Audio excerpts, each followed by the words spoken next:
Prepare to pay more if you plan to buy a house or if you have a credit card, the result of a boost to the interest rate. But not everybody is losing out. We'll discuss how you can take advantage of the latest increase. NBC 10 at Issue starts now. Will it hurt or help? That's the question many people have about a recent boost to interest rates. The interest rate going up. With me now is Jamie Hopkins. Jamie is an associate professor of taxation at the American College of Financial Services in Bryn Mawr. Thanks for being with us, Jamie. Yep, thanks for having me on. All right, so those interest rates, we knew it was coming. They've ticked up. It's already gone into effect. When you hear that, you think, oh boy, great, not good. Not good for the everyday person. In your mind, though, there could be some people who could take advantage of it. Fill us in. Yeah, absolutely. So when interest rates change, there's a plus and a minus to that. So the minus is debt actually becomes more expensive. So credit card, adjustable rate mortgages, or new mortgages, interest rates higher. But if you're on the flip side and you're actually saving, well, that means you're going to be saving at a higher rate too in safe investments. So you're talking about bonds, CDs, those type of investments. If you're buying new ones, you'll actually see a higher interest rate being paid on those. And in terms of small businesses, where do they shake out in this? Yeah, so that can have a mixed effect, but some banks might be more willing to lend right now to small businesses, so there will be some benefit there. Other side, maybe the debt is higher for small businesses to kind of pay, but you could see some easier lending in place with some higher rates out there. It gives the bank a little bit more flexibility. In terms of home buying, obviously the spring season is the time when a lot of people start looking. Are there things that homeowners can do, potentially buying points off, if they can, buying points off their interest rate to get to a lower rate? Yeah, so the interest rate tick up goes basically immediately into effect for new mortgage rates. So you can shop around still. There are going to be different rates. That is going to depend a little bit on your credit score.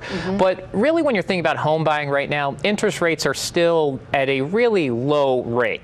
So adjustable rate mortgages might look attractive for people right now too, because you're seeing that being lower than a fix. But we're expecting the Fed to raise this, they're actually talking about 3 to 4 more times just this year.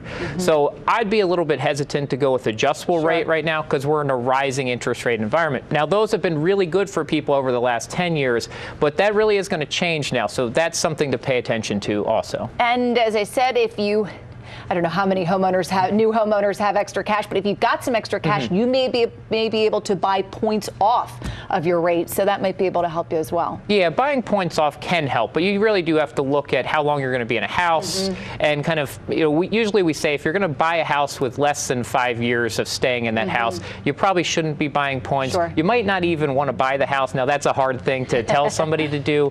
People are a little irrational on that. We want to own homes. It's the American dream, so most people decide to do that anyway. But 5 years typically a break-even point for a lot of those decisions. You fall in love with that dream house. You do. All right, let's talk about the tax cuts that went into effect in 2018. There's a new survey out. It says the majority of Americans say they're not yet seeing those tax cuts reflected in their paychecks. And here's what we know about that survey. It finds that 52% of working adults haven't seen the change. That's what they're reporting. 32% say they are taking home more money due to the cuts.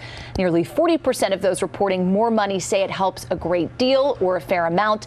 Another 40% say the extra money helps some or just a little. And then that last number, 22% say it doesn't help much at all. All right, you're the financial expert in house this morning. What do you say about it?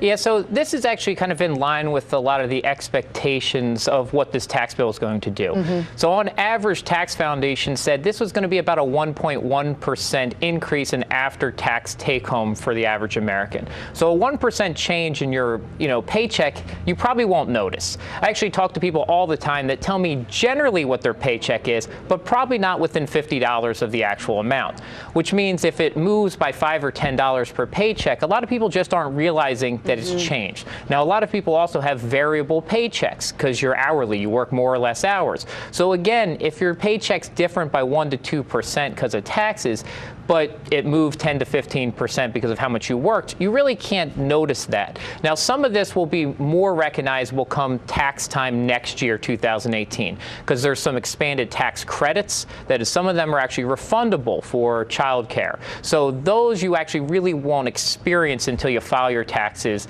in 2019. And hopefully people will see, as you said, a little more money when they get those refunds back.